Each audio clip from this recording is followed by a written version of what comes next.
చేసాము. ప్రస్తుతం తెలంగాణ భవన్ దగ్గర మన ప్రతినిధి చారి ఉన్నాడు. అక్కడి నుంచి మరిన్ని వివరాలు అందించడానికి మళ్ళీ మీతో మాట్లాడతాం. చారి, చెప్పండి, ప్రస్తుతం అక్కడ పరిస్థితి ఏంటి? టీడీపీ ఎమ్మెల్యే అరెస్టుకు సంబంధించినటువంటి విషయాలపై కొద్దిసేపటి క్రితమే హోంమంత్రి నాయన నరసింహారెడ్డి మీడియాతో మాట్లాడారు. అయితే మీడియాతో స్పష్టమైనటువంటి ప్రకటన చేయలేదు. కాకపోతే అరెస్టుకు సంబంధించినటువంటి వివరాలు, పూర్తి వివరాలు ఇంకా రాలేదు. పూర్తి వివరాలు వచ్చిన తర్వాత స్పందిస్తామని చెప్తున్నారు. అయితే జరుగుతున్నటువంటి పరిణామాల మీద స్పందించడానికి టీఆర్ఎస్ పార్టీకి సంబంధించిన ఎమ్మెల్యేలు మనతో ఉన్నారు. వాళ్ళతో మాట్లాడదాం.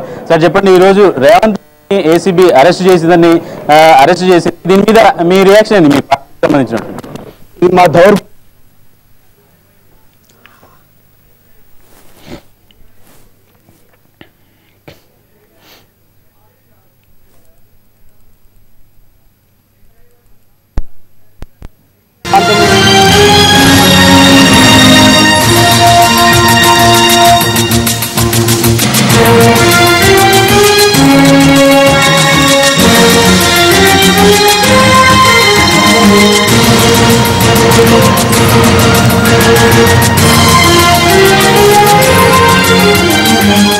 సంవత్సరాల నుండి మాట్లాడుతూ తెలంగాణ రాష్ట్ర సమితి పైన, అదేవిధంగా తెలంగాణ ప్రభుత్వం పైన అవినీతి మాటలు మాట్లాడుతున్నటువంటి సందర్భంలో ఎవరు అవినీతి పరుడో ఈరోజు తేటాతెల్లమైపోయింది. ఖచ్చితంగా అటువంటి దుర్మార్గుల సభ్యత్వాన్ని రద్దు చేయాల్సిన అవసరం ఉంది.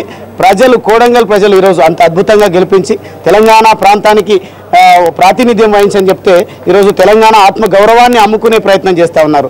రాబోయే రోజులలో తెలంగాణ ప్రాంతంలో తెలుగుదేశం పార్టీకి అధ్యక్షుడిగా కావడం కోసం చంద్రబాబు నాయుడు గారు ఇచ్చినటువంటి కోట్లాది రూపాయలతోన ఈరోజు మా సభ్యులను కొనే ప్రయత్నం ఏదైతే చేస్తూ ఉన్నారో దీన్ని మేము తీవ్రంగా ఖండిస్తూ ఉన్నాం. అదేవిధంగా గతంలో చాలా సందర్భంలో వారు మాట్లాడడం జరిగింది.